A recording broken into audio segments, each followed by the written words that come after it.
Hey everybody, it's Matt from You and Your Horror Movies, and welcome to another random review. I'm bringing you a film from 2018, put out by Wild Eye Releasing, and it's called Party Night. Party Night is a slasher. Sorry for any glare there.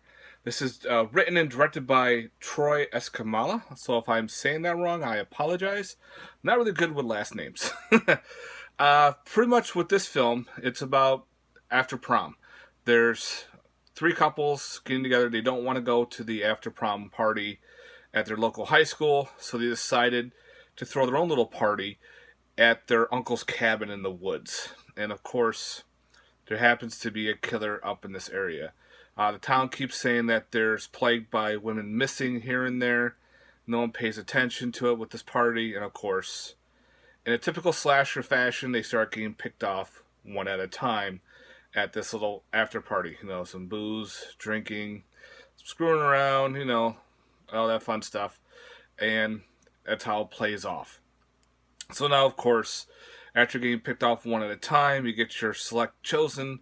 They have to pretty much, try to escape the killer. That's pretty much the gist of this little slasher here. All right. For bonus features, you have some director's commentary. Behind the screams is more like a gag reel, so that's pretty much what that is. There's an alternate opening, and you have the trailer for this film.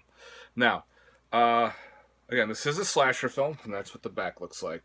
That's what the killer looks like there. Now, my thoughts on this film. Glare. All right.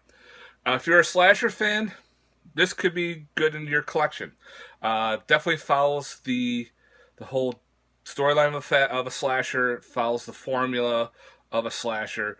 But again, it's a typical slasher. There's nothing really that sticks out on this film that screams different for a slasher. Again, the killer was just there. They don't really do anything much with this killer. They don't really show his face, so you don't really see the mask until like maybe one or two scenes. So they kind of just leave that out, probably. You always see his back. You see him hulking around. You see the bloody machete, and that's pretty much it with him. He does a couple lines, but other than that, he's pretty much just a backside character. Like, you just see his backside. The kills are pretty cool. It's got a lot of blood, so a lot of practical effects were used for the killings. There's one really cool, remarkable kill in this film. The rest are just kind of standard slash and cut, pretty much. But there was one kind of cool kill with a skillet frying pan. Given that much for that. So, some other things. The camera work was a little bit shoddy, especially within the first scene where the girls are walking and talking about going to prom. The camera is bouncing all over the place, and it's kind of nauseating a little bit. But then it starts panning off and starts being fine. Again, when they're walking, the camera is bouncing, and it's kind of a little nerve-wracking when you're trying to, watch a movie like this. So it's kind of a little hard, but then it works afterwards. The lighting was pretty cool, how they used. There was a couple dark scenes, but then lit up fine. What else? Again, if you're a slasher film, I can see you definitely liking this film. I liked it.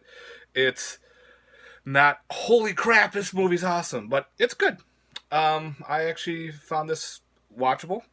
There's a couple characters you don't like, and there's a couple characters you do like. It's usually normal. The body count is pretty good.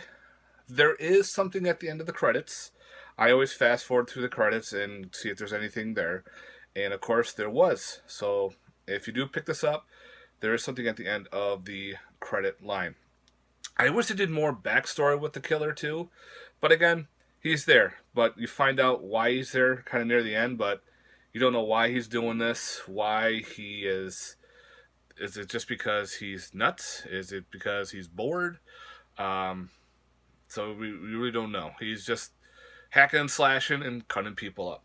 Oh yeah, there's another scene in the movie where this guy is finding shit on the ground. He's talking on a cell phone. He's definitely not really talking on the cell phone. There's a camera shot where you can actually see the cell phone not being used, and there's actually a part where the phone's gonna die, where you have an iPhone that pops up that says, you have 20% left, you have 10% left. Boom, there it is right there. Like, oh, his phone's gonna die. He better go quick, before, he loses his charge. I thought that was kind of funny. Also, Troy there, the writer and director, does a cameo in this film. He plays the teacher in the beginning to a very small high school classroom. And that's it. So he doesn't do any talking. He's just there being a teacher, grading papers. But other than that, again, standard run-of-the-mill slasher. Some cool kills, some good blood. So I definitely like that. A little work on the camera, but other than that, it's an okay film. Again, I'm not going to blow this movie out of proportion, but if you like slashers, I definitely recommend checking this movie out. So, out of a possible 10, I give this a 6.5 to a 7 out of 10. It's not awful. It's not awesome. It's pretty standard in the middle. Solid little slasher, guys. I hope you like this review. Please let me know in the comments down below your thoughts, and love to hear about them. Alright, guys. Thanks very much for watching. If you can, check out Party Night by Wild Eye Releasing. Thanks, guys. Peace.